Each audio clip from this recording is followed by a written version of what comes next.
Buenos días a todos, bienvenidos a la Siemens Bas School. Yo soy Marina Valverde y formo parte del departamento de marketing de Siemens Bas España.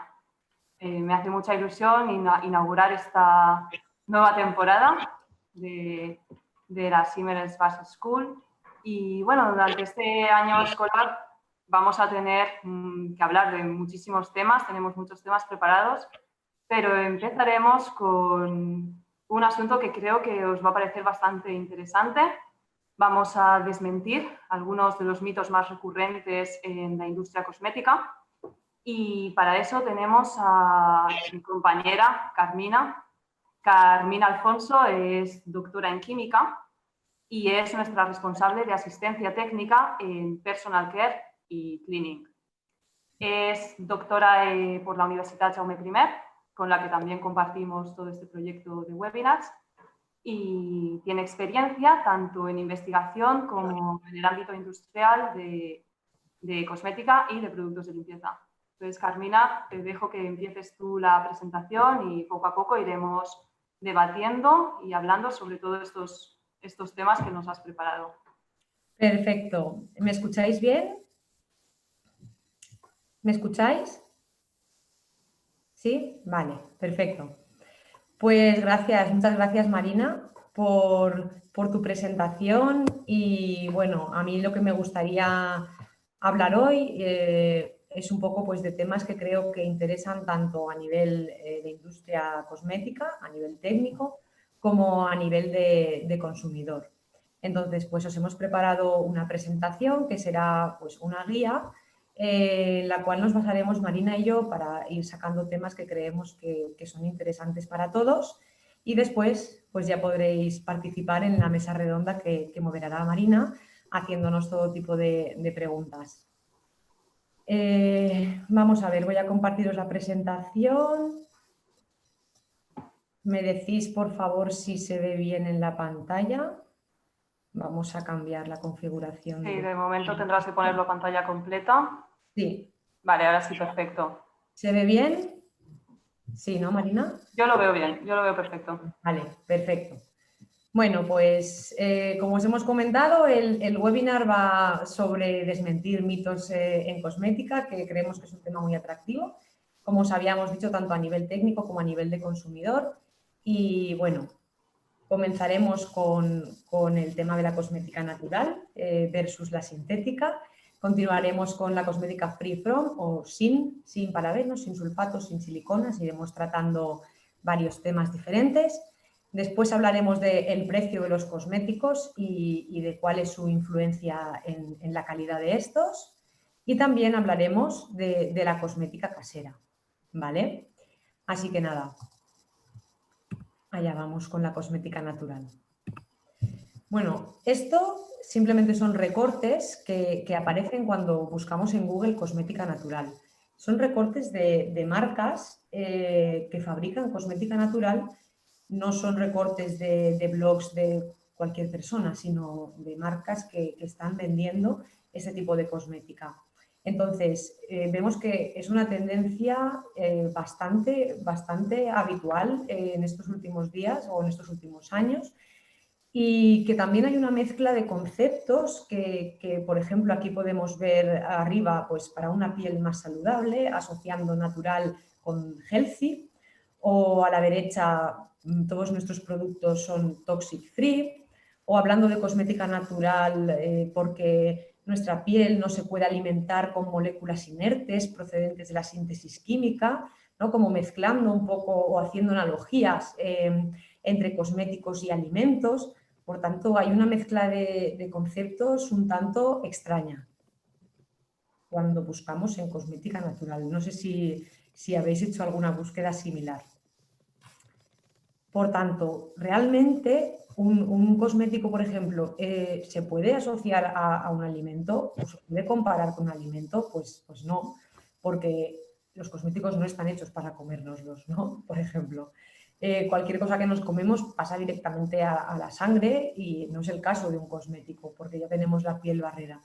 Entonces, claro, ¿qué tiene que ver esto con la cosmética natural? ¿Por qué hay ciertas marcas que mezclan este tipo de conceptos y acaban asociando que la química sintética es tóxica y acaban demonizando una ciencia tan bonita y necesaria como la química, ¿no? No sé si Marina, desde el punto de vista del consumidor, ha visto algo así.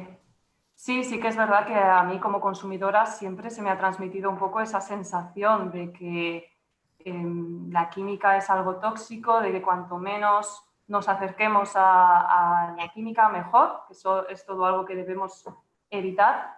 Pero bueno, yo creo que realmente tenemos esa percepción de la química porque es algo desconocido para nosotros.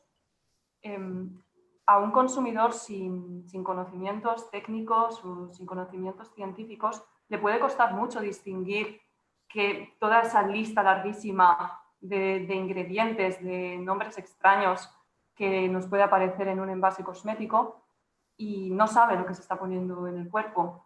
Pero yo les diría que no tienen por qué tener miedo de la química. Ahí podemos ver nombres muy extraños, pero es porque en la química trabajamos con moléculas, no estamos trabajando con un ingrediente básico, sino con moléculas, entonces tenemos que utilizar su nombre científico, pero no significa que sea algo extraño, algo que no tenemos en nuestro día a día. Al contrario, realmente todo lo que vemos a nuestro alrededor, si lo desintegramos hasta su molécula, hasta su último nivel, vamos a tener eso, química. Sí, realmente es lo que comentábamos, ¿no? Es el miedo a lo desconocido y creo que es importante, tal como comentas tú, hacer saber a la gente que la química es la base de cualquier forma de vida, que la cosmética sin químicos no existe. Claro. Todo es química y que no podemos asociar la química con tóxico o la química con algo malo, porque evidentemente, aunque todo tipo de progreso lleva su parte mala y en la química no es una excepción, los beneficios de la química son, vamos, muchísimo más elevados que los perjuicios.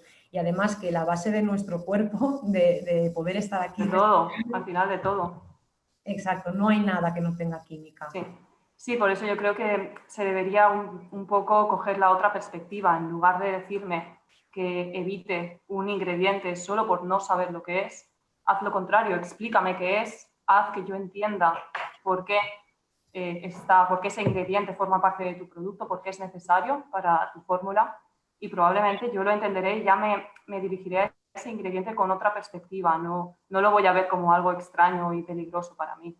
Exacto, y por eso me preocupa que en ocasiones algunas marcas o algunas marcas realmente que trabajan en la industria cosmética transmitan este mensaje de que su cosmética es sin químicos y que su cosmética no tiene tóxicos, diciendo que es natural, cuando, por ejemplo, hay venenos naturales que son bastante tóxicos, ¿no?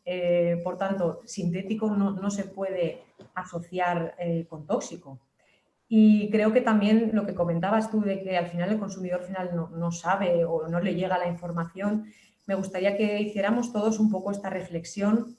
Yo hablo más por mi parte a nivel científico, pero creo que también en muchas ocasiones la parte científica no hemos sabido o no sabemos comunicar o bajar al barro, ¿no? Como se dice de manera más vulgar, y hacernos entender por la mayor parte de la población que no tiene conocimientos científicos. Sí, sí totalmente de acuerdo. Que creo que deberíamos trabajar desde la parte de la ciencia. Y bueno, lo que decíamos antes de la naturalidad, ¿no? Dos moléculas químicamente iguales se van a comportar exactamente igual independientemente de su origen. Al final, a nivel molecular, no importa el origen natural de una molécula en el efecto que ésta tiene sobre nuestra piel. Lo que importa es los enlaces entre átomos y la disposición espacial de estos. Por lo tanto, dos moléculas químicamente iguales se van a comportar igual en nuestra piel, independientemente de que esa molécula se haya extraído naturalmente, que se haya sintetizado en un laboratorio. Claro, y realmente, aunque se trate de un ingrediente de origen natural, yo me imagino que tiene que pasar por el laboratorio. Por supuesto. No, no nos vamos a aplicar directamente el ingrediente tal cual. Al final se tiene que extraer por ejemplo, pues ya sea de la planta se tiene que extraer, se tiene que procesar, tiene que trabajarse en una fórmula, en un laboratorio. Entonces no hay que tener miedo a los laboratorios que están para facilitarnos la vida. Pues sí, claro que sí. Esa es la concepción que creo que hay que tener y que, bueno, nosotros queremos transmitir también. Claro, exacto. Y lo que comentábamos de naturalidad, que muchas veces yo creo que por asociación de conceptos erróneos se asocia con sostenibilidad, ¿no? Y realmente no tiene por qué ser así. Un ingrediente de origen natural no tiene por qué ser más sostenible que uno sintético, porque hay veces que los procesos para extraer un ingrediente natural pues, pueden ser más energéticos, más problemáticos, tardan más en cuanto a tiempo, se gasta más energía. Por tanto, la sostenibilidad creo que es algo que se tiene que evaluar desde el principio de la cadena de valor hasta el final, no solo teniendo en cuenta el origen de un ingrediente, sino que hay más factores en juego. Sí, estoy totalmente de acuerdo con esto y además creo que es algo que deben tener muy consciente. Tanto los consumidores deben aprender a juzgar a una marca en su totalidad, no solo por su producto, sino por su comportamiento en todo el proceso. Y por otra parte, las propias marcas debemos ser muy conscientes de ello, porque el consumidor de cosmética es cada vez más exigente y cada vez está mejor informado y tiene a su alcance más herramientas que le permiten saber realmente cómo se comporta esa marca. Entonces, si le vendemos algo que realmente no somos, el consumidor se va a dar cuenta. Tarde o temprano se va a dar cuenta y va a ir en contra nuestra. Así que no recomendaría para nada no ser sincero y no ser honesto en lo que estás vendiendo. Y tal como tú dices, cogiendo un poco el guante del tema de la honestidad, hay muchas empresas, muchos fabricantes de cosmética natural que son completamente honestos y trabajan la química cosmética desde este punto de vista, ¿no? Nosotros siempre pues, nos alineamos con eso porque nosotros trabajamos la cosmética natural. Nosotros tenemos materias primas de origen natural y trabajamos en cosmética natural. Pero creo que debemos ayudar desde el punto de vista siempre científico y, como tú comentabas, siendo honestos y no publicitando o no dando a entender cosas que realmente o no tienen base científica o sabemos que no son verdad. Claro, dejemos claro que ni la cosmética natural ni la cosmética sintética son una mejor que la otra. Exacto. Todo siguen las mismas reglas, tienen que pasar los mismos exámenes, los mismos test de efectividad. Así que al final de lo que depende es únicamente de los gustos del consumidor, de la filosofía, los valores que comparta con una marca u otra, Sí, pero no es una mejor que claro, otra. y aquello que busque ya, pues a lo mejor hay gente que compra tanto cosmética natural como sintética sin tener en cuenta si es natural o sintética, simplemente porque le ha gustado esa fórmula o porque le ha funcionado bien. No es, aquí hemos puesto el título, ¿no? Una versus la otra, pero que realmente es más pues para crear un poquito de debate, que no es que estén enfrentadas, sino que las dos siguen las mismas reglas y son dos. Y en muchas ocasiones, de hecho yo diría que la gran mayoría, la cosmética calificada o certificada como natural tiene un pequeño porcentaje de algún ingrediente sintético que se permite en ocasiones.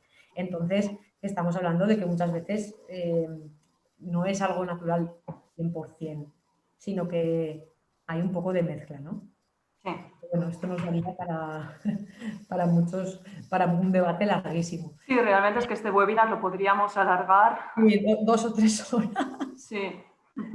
Pero lo que nos gustaría destacar es que nosotros trabajamos la cosmética natural y pues cómo nos gusta trabajarla, ¿no? Nos gusta trabajarla mediante materias primas que tienen certificaciones reconocidas, como por ejemplo Cosmos o como RSTO. Somos transparentes, facilitamos toda la información del origen de los ingredientes que nosotros utilizamos, de las materias primas, de nuestras materias primas para cosmética.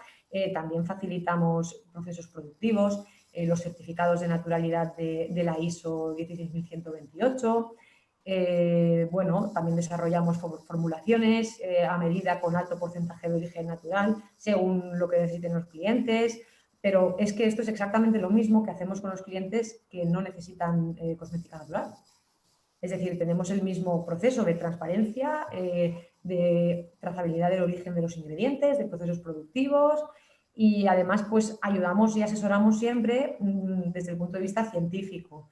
Lo que comentaba Marina, nosotros pues queremos ser honestos con los clientes, pero no solo con los clientes, sino que también a nivel consumidor. De hecho, Marina nos lo podrá explicar un poquito mejor porque ella es la responsable de esto, pero uno de los pilares de nuestra marca es la divulgación científica, tanto a nivel de redes sociales como en nuestro blog. Claro, sí, como hemos comentado, desde marketing también tenemos una responsabilidad con el consumidor y no debemos confundirle, ni mucho menos debemos engañarle, sino yo creo que al contrario.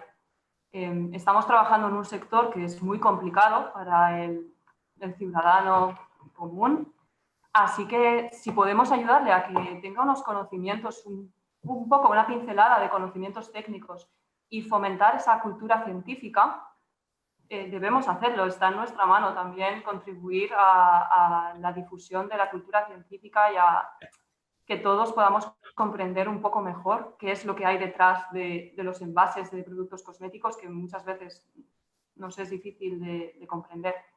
Y por eso desde Simmer & Schwarz utilizamos nuestra web, nuestras redes sociales, bueno, todos los canales que tenemos a nuestra disposición para enviar mensajes ya no solo a nuestros clientes o a nuestros clientes potenciales, sino a toda la sociedad, a personas que sabemos que nunca nos van a comprar porque nosotros no nos dirigimos a un consumidor final, somos un B2B, un business to business, pero creemos que forma parte de nuestra responsabilidad fomentar esa cultura científica. Al final creemos en la divulgación científica, creemos en el conocimiento compartido. Por eso también estamos haciendo estos webinars en abierto para todo quien quiera apuntarse y aprender un poco más de química, un poco más de ciencia. Y estamos profundamente convencidos de que esto es lo que nos ayuda a todos. Pues sí, totalmente de acuerdo. Y ya sabéis que yo soy una firme defensora de ese tipo de acciones de divulgación que creo que hacen falta. Sí. Como decíamos, bueno, si continuamos un poco con el tema del debate, ahora pasamos a la cosmética free from o la cosmética sin. Simplemente mirando etiquetas de cosméticos o también webs, seguro que habéis visto muchísimas veces el sin sulfatos, sin parabenos, sin siliconas, sin conservantes, ¿no? Que en los últimos años se ha apostado mucho por este tipo de publicidad, por destacar que no tiene un producto cosmético. Y al final esto pues, es un arma de doble filo porque lleva a acabar denigrando ingredientes que son seguros y que en ocasiones pueden ser beneficiosos para cierto tipo de piel o de cabello. Entonces, claro, esto al final ¿qué hace? Que dificulta la elección del consumidor y en muchas ocasiones le confunde. Porque piensa que el producto que va a comprar es seguro, pero que otro que contiene ese ingrediente es perjudicial. Sí, yo como consumidora, y creo que muchas personas del público seguramente se habrán encontrado en la misma situación, a mí muchas veces me llega el mensaje de evitar los parabenos, evitar los sulfatos, los conservantes, pero nunca se me ha explicado por qué. Yo simplemente veo esa etiqueta de sin parabenos, pero no sé ni siquiera qué son los parabenos. Así que te puedes poner a investigar a lo mejor y todavía es peor. Todavía te haces más lío, te confundes porque encuentras un montón de información en Internet que puede ser confusa a lo menos, contradictoria a lo más. Sí. Y no sabes qué pensar, por eso volvemos a lo de antes. Es necesario divulgar la cultura científica. Exacto, ponemos nuestro granito de arena porque al final las etiquetas free from nacen de la necesidad de diferenciar tu producto de otro, ¿no? O sea, es decir, pues ¿qué tendencia del mercado hay? Pues yo si distingo mi producto de otro, vale, pero tenemos, por ejemplo, que destacar algo muy importante, y es que si un ingrediente cosmético está prohibido, hablamos de ingredientes prohibidos por ley, no puedes publicitar que tu producto no lo lleva, ¿vale? Porque evidentemente no lo llevará ni tu producto ni ninguno, si no, no se podría vender. La ley europea es de las más estrictas del mundo y nadie nos va a envenenar ni nos va a poner ningún producto nocivo o tóxico en un cosmético. Pero luego realmente la polémica viene con ingredientes que sí están permitidos, pero que se anuncian como que algo pasa con ellos, que es lo que tú dices, ¿no? Que no se sabe qué, pero que si no lo llevan, mejor. Claro. Entonces, claro, realmente esa etiqueta que pone sin sulfatos o sin parabenos o sin lo que sea, está aportando algo de valor, que es lo que intentamos comentar en la siguiente diapositiva. O sea, tenemos que distinguir qué free from realmente son útiles y los que no. Y en este tema, hace un par de años, en el anexo 3 del documento técnico sobre reivindicaciones de productos cosméticos, se hizo una guía de buenas prácticas, porque hay free from que son aceptables y hay otros que no. Por ejemplo, el sin ingredientes de origen animal puede ayudar a elegir un cosmético a una persona con un estilo de vida vegano, con una alimentación vegana, que prefiera gastar ese tipo de productos. Hablamos de que un cosmético no tiene ingredientes de origen animal, no de que no está testado en animales. Eso es otra cosa que está totalmente prohibida por legislación. Por tanto, ninguno de los cosméticos que tengáis en vuestra casa ni que podáis comprar en Europa va a estar nunca testado en animales. Sin ingredientes de origen animal es otra cosa, porque hay ingredientes de origen animal que sí se permiten. Por tanto, puede ser que algún vegano, pues, por ejemplo, quiera saber si un cosmético tiene ese tipo de ingredientes. Pero, por ejemplo, en el anexo 3 que os comentaba antes, se proporciona una guía clara para la protección del consumidor frente a la publicidad engañosa. Y claims como, por ejemplo, sin parabenos o sin sulfatos no se deben utilizar porque confunden. Pero esto no deja de ser una guía, no es algo que se haga una vigilancia de mercado y se tenga que cumplir por ley. Entonces hay que confiar en la honestidad de las marcas para cumplirla. Al final, claro, sin parabenos. Sí, porque es verdad que, perdona que te interrumpa, que todavía yo sigo viendo muchas etiquetas con la etiqueta sin parabenos y me sorprende un poco eso. Claro, si la regulación te dice que no se debería hacer, Es aconsejable, sí. es aconsejable. Sí, está desaconsejado, no debe ponerse sin parabenos o sin sulfatos, porque son ingredientes seguros y claro, que tu producto no lo lleve no implica nada en cuanto a la seguridad de Claro. lo que comentábamos también de... Uy, perdón, que me lo he pasado. El tema de sin tóxicos, por ejemplo, que esto ya para mí sí que es un completo despropósito. Sí. Esto ya no tiene nada que ver con tipo de ingredientes o con claims útiles. Esto es un despropósito porque ningún cosmético contiene ingredientes tóxicos. Es más, ¿qué marca querría envenenar a sus clientes? ¿No? O sea, no tiene sentido. La cosmética europea es bastante estricta, la legislación de la cosmética europea es bastante estricta y ninguno de los cosméticos va a llevar tóxicos. Aún así, como hemos visto en la primera diapositiva, hay marcas que todavía se publicitan como las únicas que son toxic free. Y bueno, toda la cosmética es toxic free, ninguna cosmética lleva tóxicos. Entonces nosotros cuando trabajamos este tipo de cosmética, ¿no?, que nos piden los clientes que trabajemos claims de sin algo, nosotros siempre recomendamos que es mejor destacar lo bueno que tiene tu producto y no aquello que no lleva. Por qué funciona el producto en base a los activos que tiene y hacer ese marketing en positivo. Sí, claro, porque al final que haya todos estos claims que no aportan ninguna información de valor, creo que todavía hace más difícil distinguir al consumidor qué claims no son importantes de los que sí que nos están aportando algo, por ejemplo, las certificaciones que has comentado antes, como RSPO o Cosmos. Aquí sí que me están dando una información, me están diciendo que este producto ha sido certificado, que ha pasado unas exigencias todavía mayores, ¿no?, en el tema de sostenibilidad, por ejemplo.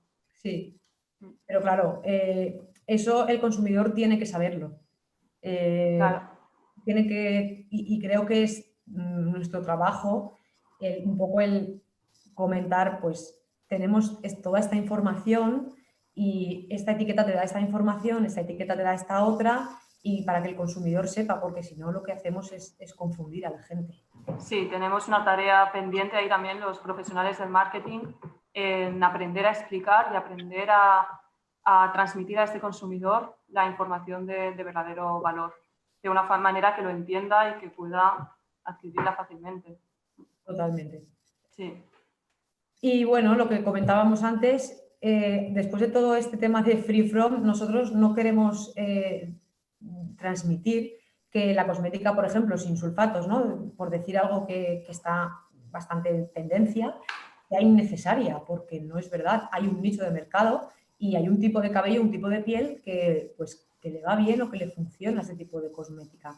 Y nosotros, por supuesto, nos parece interesante. ¿Por qué? Porque si hay formuladores, que espero que sí, entre el público hoy, sabrán que, por ejemplo, desarrollar fórmulas sin sulfato supone todo un reto para un formulador, porque para nosotros son interesantes porque hay problemas que no surgen con la cosmética tradicional. Entonces, nosotros, ¿qué es lo que hacemos? Es investigar esto en base a las tendencias de mercado para sacar productos o para tener bases de fórmulas que puedan ayudar a nuestros clientes a partir ya de un punto de partida, valga la redundancia, de un punto de partida ya algo más elevado y que no tenga que estar pegándose con cierto tipo de problemas que nosotros ya nos hemos peleado anteriormente.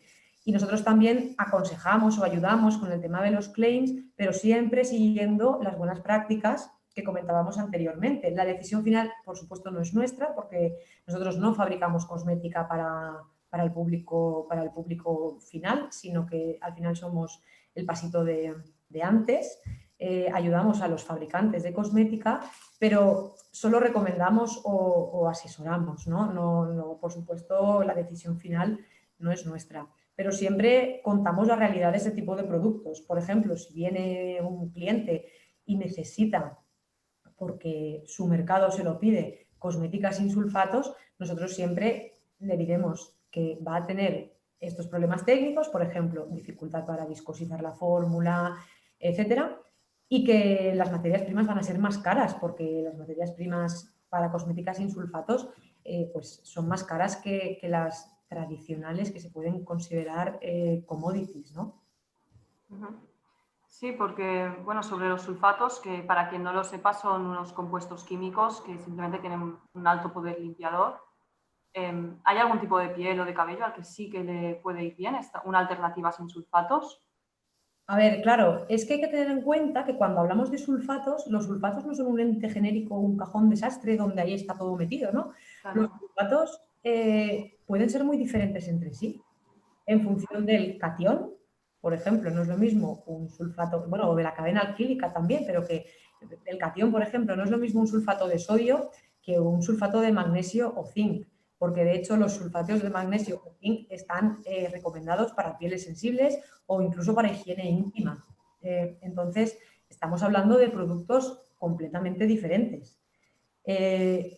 Evidentemente hay un nicho de cosmética sin sulfatos, pero creo que realmente es porque no conocemos que hay muchos tipos de sulfatos que se pueden adaptar a todo tipo de pieles. Por ejemplo, el sodium lauryl sulfato, pues evidentemente es un producto bastante más irritante y a lo mejor sí que hay pieles o cabellos que no le venga bien.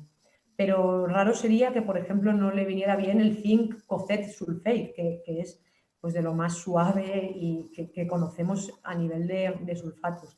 Por tanto, el tema de los sulfatos a veces creo que lo metemos todo como en un cajón y tenemos que saber que antes, bueno, me acuerdo que un día lo hablábamos tú y yo cuando empezaste a trabajar aquí, que eso es como las chaquetas, ¿no? Que decíamos, es que no me gustan las chaquetas, no me quiero poner una chaqueta ya, pero es que tienes una chaqueta motera, tienes una americana, tienes una gabardina, ¿tiene que ver una algo con la otra? No, todos son chaquetas, sí, pues lo mismo. Hay que buscar la necesidad de esa piel o de ese cabello y recomendar el producto más adecuado.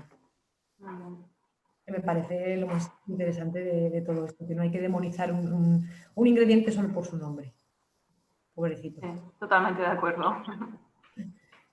Y bueno, tercer tema que habíamos preparado, el tema de si un cosmético más caro es de mejor calidad o no.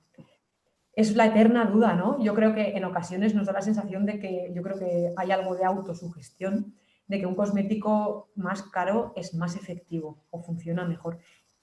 O al revés, o realmente desconfiamos, ¿no?, de un cosmético barato. Pero ¿de qué depende realmente el precio de un cosmético? Pues depende de muchos factores, de los cuales el precio de las materias primas solo es una de las patas de esa mesa. Una de muchas. También está el I+D que hacen las marcas. Hay marcas realmente que invierten mucho dinero en investigación, en cosmética, y también pues elaboran patentes, y eso evidentemente es un conocimiento que se paga. También está el tipo de envase. No es lo mismo un envase tradicional de plástico que un envase de vidrio, o según los tipos de dosificador, o que un envase reciclado. La marca, que de esto sabrá mucho más Marina que yo, hay un intangible, ¿no?, que se paga, y es el valor que tiene la marca en el mercado. No es lo mismo un cosmético genérico que un cosmético, por ejemplo, de Chanel o Dior, que están identificadas como marcas de alta costura o marcas de lujo, que realmente no van a vender cosméticos por debajo de un precio. También es cierto que, por ejemplo, el público objetivo también condiciona el precio, porque no es lo mismo vender cosméticos para adolescentes que vender cosméticos para adultos, que tendrán siempre más poder adquisitivo. También depende del canal de venta. No es lo mismo vender en perfumería, en supermercado, en farmacia. A pesar de que me gustaría destacar que todos los cosméticos, se vendan donde se vendan, siguen las mismas reglas, que no hay cosméticos más seguros que otros en función del canal de venta. Por tanto, todo esto llegamos a la conclusión de que no es adecuado valorar la calidad de la fórmula de un cosmético únicamente por el precio final de este cosmético, porque influyen también muchos otros factores. Sí, por supuesto. Yo, bueno, estoy muy de acuerdo contigo en que la fórmula no es lo único que da el precio de un cosmético, como pasa también con todos los productos. Al final se tiene que tener en cuenta todo el proceso. Pero sí que es verdad que si yo pago más dinero por un cosmético, sí que espero que me dé algo más. Ya eso puede ser un intangible, como bien has dicho, puede ser porque yo me alineo con estos valores de la marca que me está vendiendo y que me vale la pena pagar más por ello. O puede ser algo más material, que ya bien puede ser un envase, simplemente un envase de más calidad o un envase sostenible, como has dicho, o directamente un producto cosmético más sensorial, que tenga una textura más agradable para mí, o una fragancia. Todo Reto, eso, por supuesto, todo claro, eso al final se tiene que pagar también. claro, eso afecta al precio de los cosméticos. Y Claro. las materias primas sabemos que no siempre valen lo mismo, ¿no?, que van oscilando, los precios van cambiando según pues, por ejemplo, ahora pues con el tema del COVID hemos visto unas oscilaciones que no esperábamos este año, pues que Claro. al final un cosmético le afectan muchas cosas al precio final. Y ahora pues hemos dejado, creo que uno de los temas más polémicos para el final, y que más impacto nos ha creado, por lo menos aquí al equipo, en los últimos meses. Aquí tenemos una foto que, bueno, no es agradable de ver, pero creo que si habéis estado pendientes de las noticias en los últimos meses, recordaréis esta chica española que a finales de junio pues tuvo un problema serio, un accidente con sosa cáustica fabricando cosmética casera, y tuvo que hacer un crowdfunding porque sabéis que en Estados Unidos pues la sanidad no es pública y necesitaba ayuda para poder curarse. Entonces, a mí esto me hace que pensar mucho, porque he trabajado unos cuantos años en un laboratorio manejando sustancias peligrosas, ¿no? ¿Realmente somos conscientes del peligro que hay al manipular productos químicos?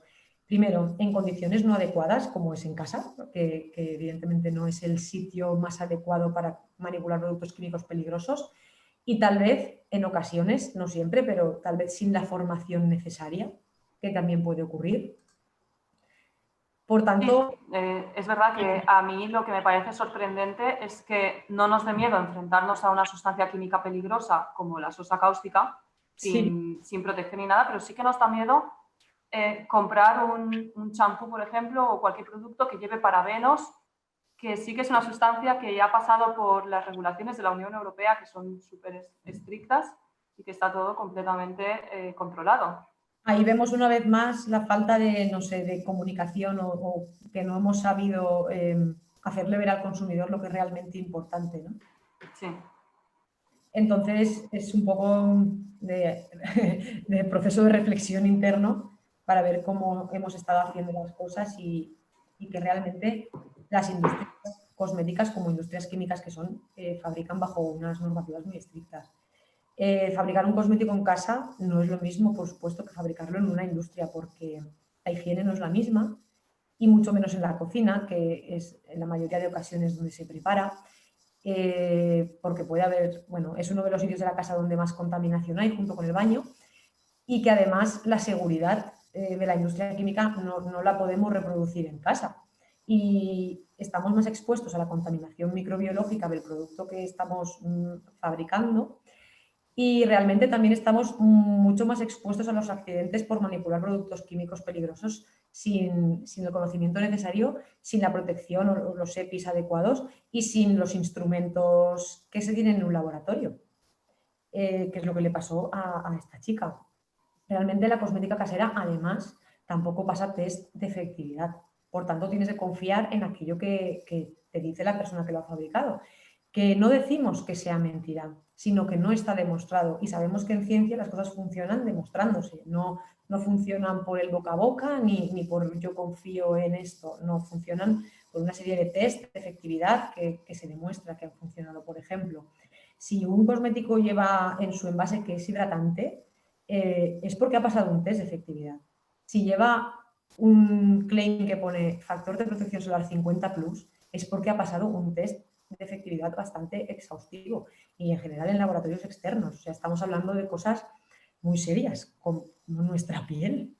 Entonces, un cosmético casero, el problema es que no puede demostrar aquello que promete cumplir. Entonces, además, tampoco se registra como tal y, por tanto, el usuario está desprotegido en caso de algún problema que puede surgir. Sobre todo esto, Carmina, justo el otro día leí una noticia de que han salido unos instrumentos al mercado que sirven para hacer cosmética personalizada, totalmente personalizada en casa, y se supone que son muy fáciles de utilizar y son seguros. De hecho, son tan seguros que los llaman las Nespresso de la cosmética. ¿Tú qué opinas sobre ello? Porque a mí sí que me da algunas dudas. Por ejemplo, no sé hasta qué punto los ingredientes elegidos por un consumidor sin conocimientos técnicos, ¿esa fórmula puede dar algún problema? O no sé, ¿qué opinas tú? A ver, para mí este tipo de dispositivos que son novedosos, yo no los he probado, ni conozco a nadie que los haya probado, simplemente los he visto en alguna revista, en especial revistas de moda, belleza, y no los conozco lo suficiente como para tener una opinión formada.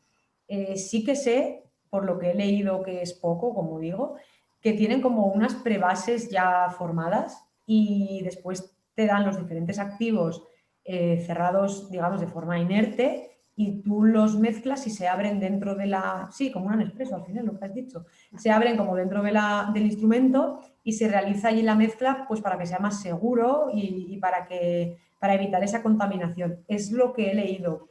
O sea, la tendencia de la personalización en cosmética viene pisando fuerte. Eso es verdad.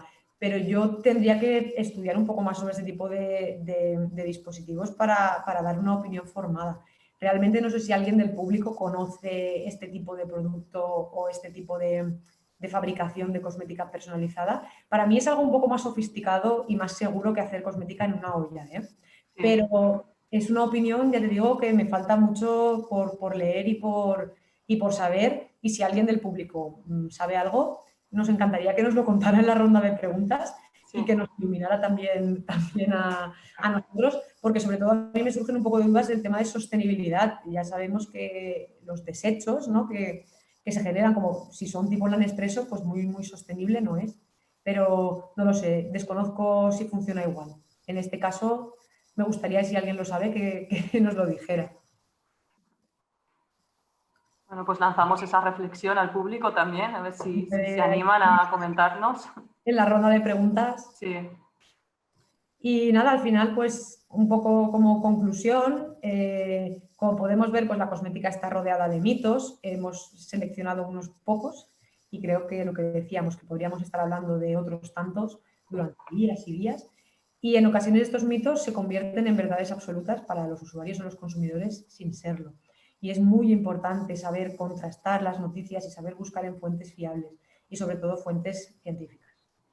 Creo también que las empresas que trabajamos en cosmética tenemos una responsabilidad social para no difundir bulos y para intentar ayudar desde la honestidad y siempre pues basándonos en lo que dice la ciencia y tomándonoslo muy en serio. Nosotros en Gimmer's Bars España nos lo tomamos muy en serio y lo ponemos en práctica en nuestro blog y en nuestras redes sociales con post o como acciones como esta, que lo que queremos es que ayuden al consumidor a elegir de manera consciente y a hacer un poco pues, de divulgación también para que la ciencia llegue a todos los rincones. Muy bien, muchas gracias, Carmina. Así que ahora abriremos la ronda de preguntas por si os han quedado alguna duda o tenéis algo que comentar. Yo, por mi parte, creo que has hecho una reflexión muy necesaria en la industria cosmética y me quedo con algunas cosas. Me quedo con que en Europa tenemos a nuestro alcance una gran variedad de productos cosméticos que además nos aseguran una garantía de seguridad, de protección. Así que no tenemos por qué tener miedo de lo que vemos en un envase, ya sea del supermercado, de la farmacia, ya sea natural o sintético, más caro o más barato. Por esa parte estamos protegidos. Y sí que es verdad que cada consumidor tiene unas necesidades, unas prioridades y unos gustos, que para eso estamos también, tanto la parte científica como la parte de marketing, para suplir, pero siempre desde la honestidad y el respeto al consumidor. No vamos a confundirle ni a engañarle, como hemos dicho. Totalmente. Bueno, vamos a revisar a ver si hay alguna pregunta por aquí. Vale. Si no, a ver, yo creo que eso, después de toda la información que os hemos dado, que espero que os hayamos podido transmitir tanto el punto de vista técnico que ha podido aportar Carmina y que yo creo que ha explicado perfectamente, y un poco el punto de vista también del consumidor y del profesional del marketing que he intentado daros yo. Espero que os hayáis quedado con algunas ideas claras y si no, pues sabéis que nos podéis comentar, ya sea ahora o ya sea a través de nuestra web o del email. A mí me ha llegado una pregunta por el tema de preguntas y respuestas. No sé si lo tienes tú también. Sí, lo estaba mirando justo ahora también. Vale, digo, es que me ha llegado, la leo yo, Marina. Vale, perfecto. De un espectador anónimo que, bueno, pues hola anónimo, esto como... buenos días, cuando intento formular champú o gel sin sulfatos, siempre me encuentro con problemas de viscosidad, como habéis dicho. ¿Tendríais algún truco para espesar estos productos? Bueno, lo que comentábamos, nosotros tenemos esa experiencia ya pues porque intentamos adelantarnos un poco a las necesidades de los clientes y tenemos un producto para espesar productos sin sulfatos, que es el Oxetal VD92, que bueno, tenéis información en nuestra web y si no me podéis escribir tanto a mí como a Marina, que al final me harán llegar a mí la consulta. Y bueno, el Oxetal VD92, por ejemplo, lo utilizamos para espesar. Luego también tenemos algún truco de formulación a nivel de espesar con el pH, estrechando el pH utilizando salcosinatos entre 5 y 5,5.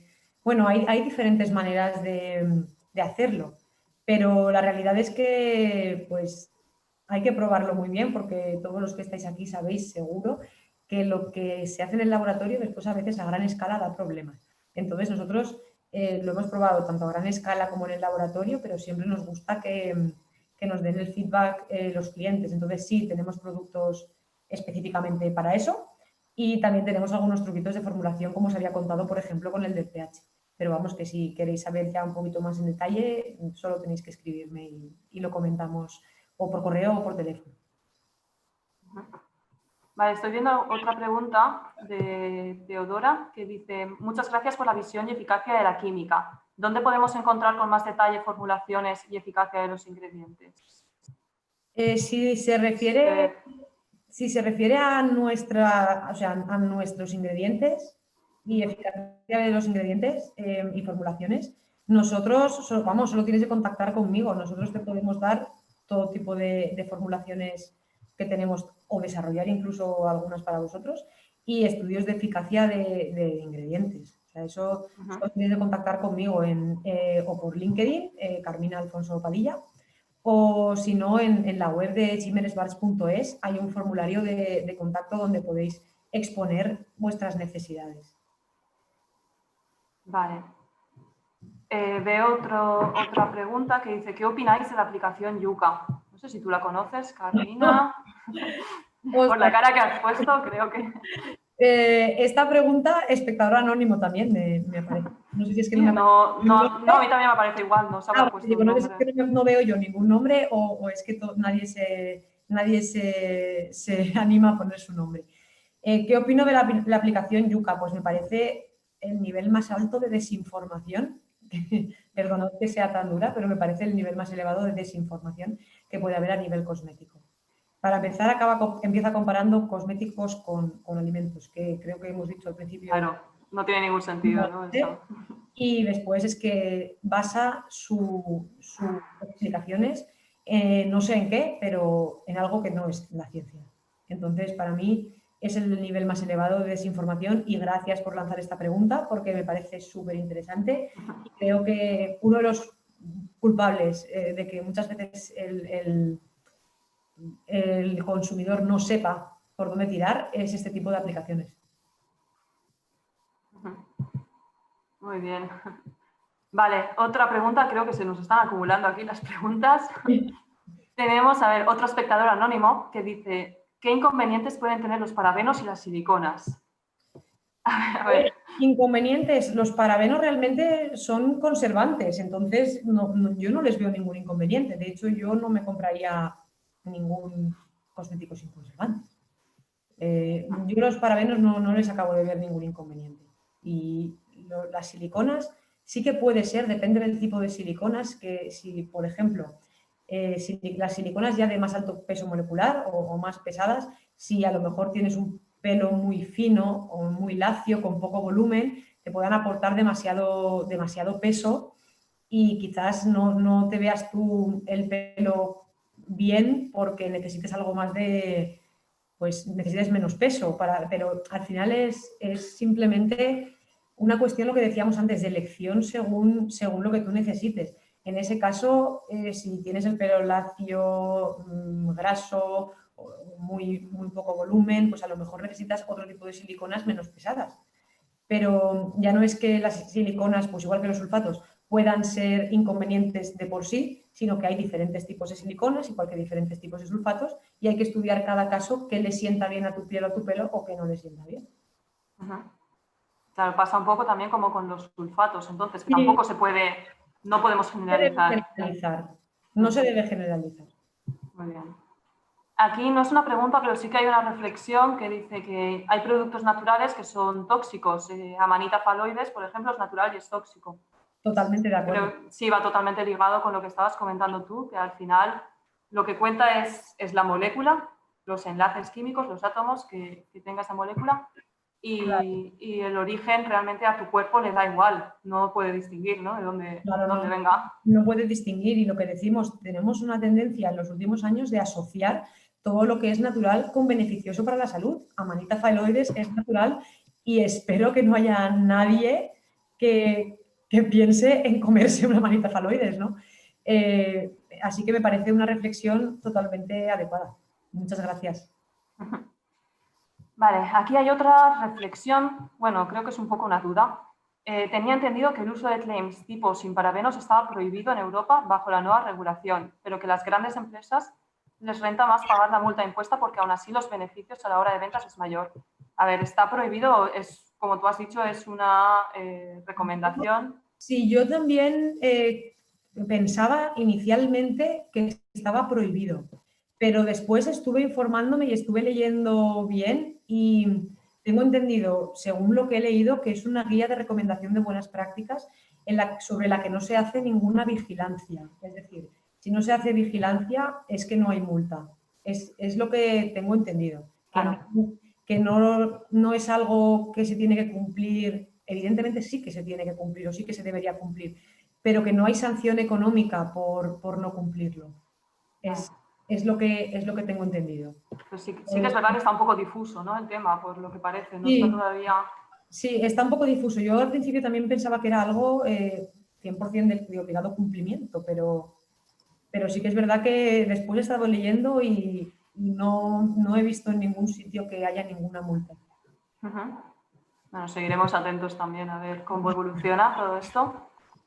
Otra pregunta que espectador anónimo. No sé si es verdad que en lo de preguntas y respuestas no nos sale el nombre o qué. Sí, puede ser. Bueno, soy consumidora de cosmética y me interesa mucho el tema de cruelty free, ya que siempre intento comprar productos que no están testados en animales.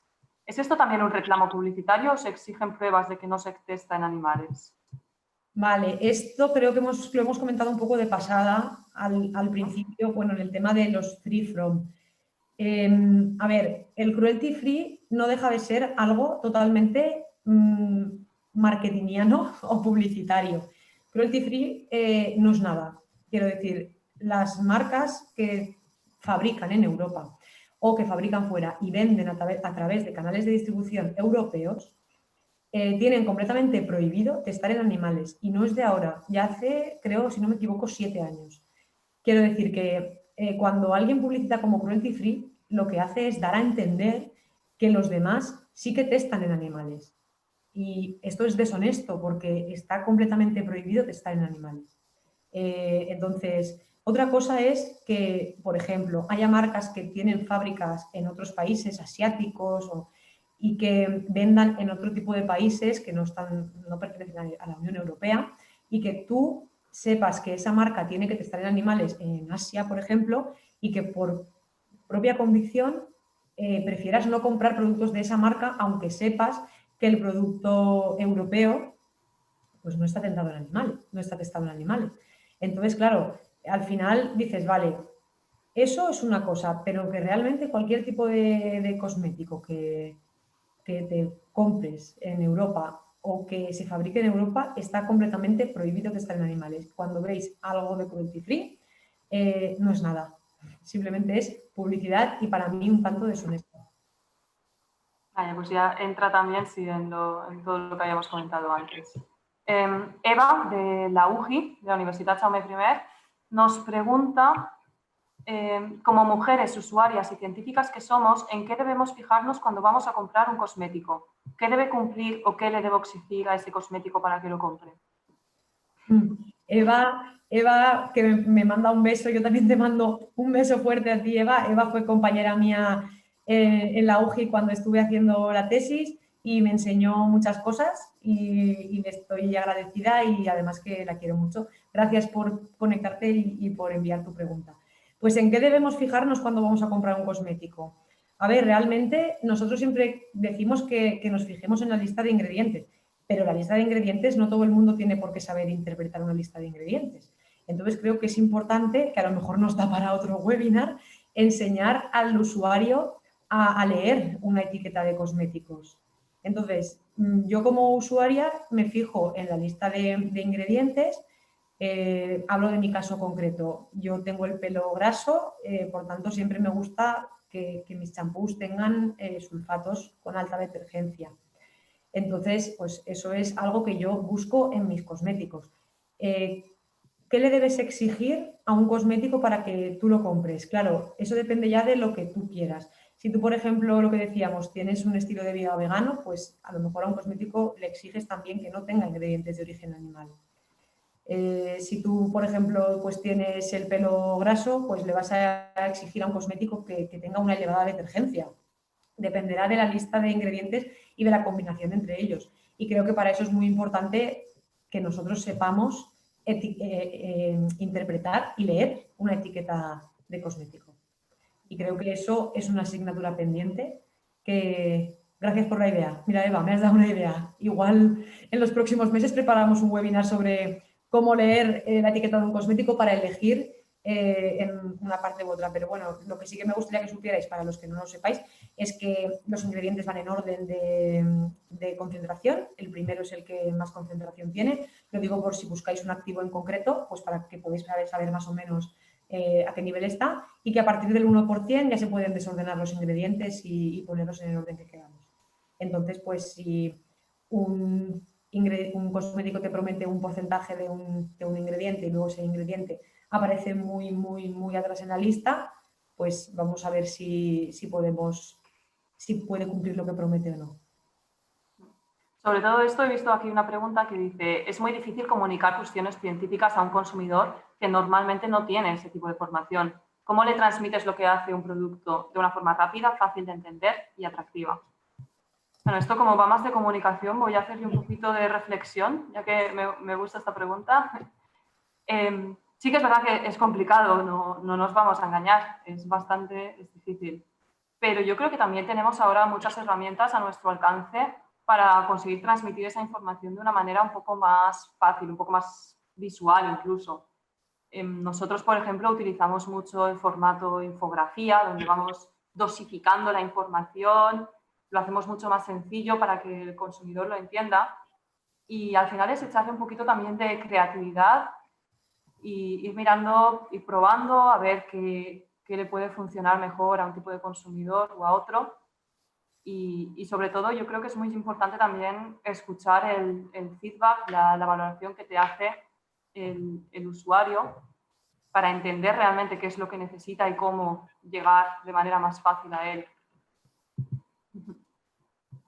Aquí tenemos un comentario que se nos había pasado de antes de Juan, Juan Lemel, que lo conocemos personalmente y es un gran amigo de la división cosmética de esta empresa, que nos dice, gracias por la presentación, ha sido muy interesante, que tengáis un buen fin de semana.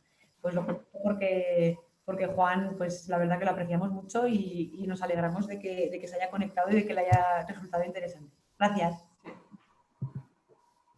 Bueno, pues llevamos ya 1 hora, Carmina. Qué rápido se pasa el tiempo. Sí, se ha pasado rápido, pero es la hora que teníamos pactada, así que creo que vamos a tener que ir cortando aquí. Muchas gracias de nuevo por tu presentación y muchas gracias al público por habernos acompañado. Si se nos ha quedado alguna pregunta en el tintero que no hayamos podido contestar por falta de tiempo, que nos podéis escribir sin ningún tipo de problema por correo y os contestamos. Por supuesto.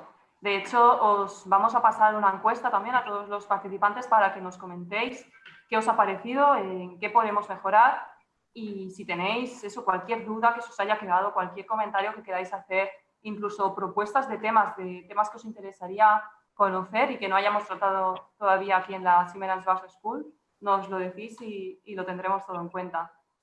Y mientras tanto, bueno, sabéis que tenéis nuestra web y nuestras redes sociales a vuestro alcance para seguir aprendiendo sobre química y sobre ciencia. Así que nosotras nos despedimos aquí. Y gracias a todos. Muchas gracias. Nos veremos el mes que viene en otra sesión de la Siemens Business School. Gracias. Muchas gracias.